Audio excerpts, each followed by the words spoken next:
जिसका कोई नहीं होता, क्या वह भी किसी का हो सकता है? गंगा ने पहली बार उसे तब देखा था जब वह गांव के मैदान में अकेला खड़ा था। दूध की तरह सफेद, हवा में लहराती अयाल और आंखों में एक अजीब सी उदासी।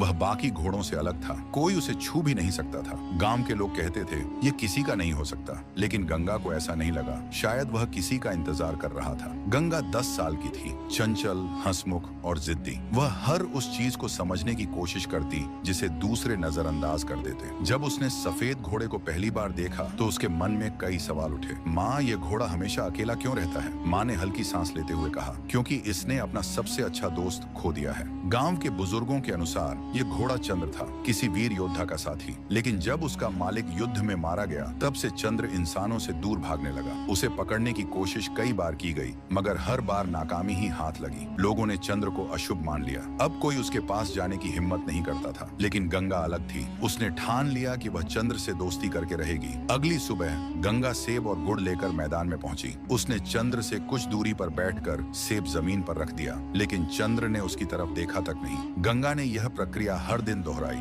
धीरे धीरे चंद्र को उसकी मौजूदगी की आदत होने लगी। फिर एक दिन उसने झिझकते हुए सेब खा लिया। यह उनकी दोस्ती की पहली निशानी थी। अब चंद्र गंगा को देखकर पीछे नहीं हटता था। वह मैदान में जाती तो चंद्र खुद ही पास आ जाता। एक दिन जब वह उसके करीब बैठी थी तो चंद्र ने अपनी नाक हल्के से उसके कंधे पर टिका दी। गांव में किसी ने पहले ऐसा नहीं देखा था। फिर गंगा ने उसकी पीठ पर धीरे से हाथ रखा। कोई विरोध नहीं हुआ। कुछ दिनों बाद उसने हिम्मत जुटाकर उसकी पीठ पर बैठने की कोशिश की। चंद्र पहले थोड़ा असहज हुआ, मगर उसने गंगा को गिराया नहीं। अब हर सुबह वे खुले मैदान में दौड़ते। हवा उनकी दोस्त बन चुकी थी। गांव में अफवाह फैलने लगी, गंगा को इस भूतिया घोड़े से दूर रहना चाहिए, यह अशुभ है और इसे कभी काबू नहीं किया जा सकता। मगर गंगा को परवाह नहीं थी। एक दिन गांव के मुखिया ने गंगा के पिता को बुलाया। अगर ये घोड़ा अचानक पागल हो गया तो? मुखिया ने चिंता जताई। गंगा के पिता भी डर गए और उन्होंने गंगा को डांटते हुए कहा, अब तुम इस घोड़े के पास नहीं जाओगी। गंगा के लिए यह सुनना मुश्किल था। वह रोते हुए अपने कमरे में चली गई। लेकिन आधी रात को जब सब सो रहे थे,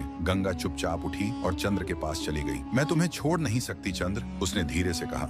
उसने महसूस किया कि चंद्र की आंखों में भी एक नमी थी। गांव के पास एक घना जंगल था। लोग हमेशा बच्चों को वहां जाने से मना करते थे, क्योंकि वहां जंगली जानवरों का खतरा था। एक शाम जब गंगा नदी किनारे खेल रही थी, तभी झाड़ियों में कुछ हलचल हुई। उसने सिर उठाकर देखा तो उसकी सांसें थम गईं। एक बाघ झाड़ियों के पीछे से उसकी ओर देख रहा था। गंगा घबराकर पीछे हटने लगी। तभी एक तेज हिनहिनाहट गूंजी। चंद्र बिजली की तरह दौड़ा और गंगा के सामने आकर खड़ा हो गया। बाघ गुर्राया, मगर चंद्र टस से मस नहीं हुआ। उसने जमीन पर जोरदार ठोकर मारी और इतना जोर से हिनहिनाया कि पूरा गांव जाग उठा। गांव के लोग मशालें लेकर बाहर निकले और बाघ को भगा दिया। गंगा कांप रही थी, मगर जब उसने चंद्र की गर्म सांसों को अपनी हथेलियों पर महसूस किया तो उसे एहसास हुआ कि चंद्र सिर्फ एक घोड़ा नहीं था, वह उसका रक्षक था। अब गांव के लोग चंद्र को अशुभ नहीं कहते थे। उन्होंने देखा कि यह घोड़ा गंगा के लिए जान तक देने को तैयार था। मुखिया ने गंगा के पिता से कहा, शायद हम गलत थे। यह घोड़ा तो गंगा की रक्षा कर रहा था। अब कोई भी चंद्र को अकेला नहीं कहता था। वह गंगा का साथी बन चुका था। समय बीता, गंगा बड़ी हुई और उसने घुड़सवारी की प्रतियोगिताओं में हिस्सा लेना शुरू किया। हर बार जब वह चंद्र की पीठ पर बैठती तो उसे महसूस होता कि वे सिर्फ एक घुड़सवार और घोड़ा नहीं है, बल्कि आत्माओं से जुड़े साथी हैं। गंगा ने कई प्रतियोगिताएं जीती, लेकिन उसकी सबसे बड़ी जीत वही थी जो उसने चंद्र का दिल जीतकर हासिल की थी।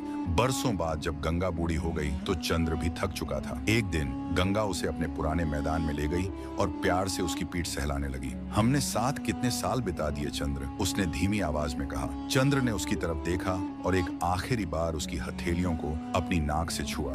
फिर वह धीरे धीरे घास पर बैठ गया और अपनी आंखें बंद कर ली। गंगा की आंखों से आंसू बहने लगे, मगर वह मुस्कुरा रही थी, क्योंकि दोस्ती हमेशा शब्दों की मोहताज नहीं होती। कभी कभी ये बस महसूस की जाती है। अंत में गांव में अब भी लोग कहते हैं कि जब चांदनी रात होती है तो मैदान में एक सफेद घोड़े की परछाई अब भी नजर आती है। शायद कभी कभी रिश्ते समय से परे होते हैं,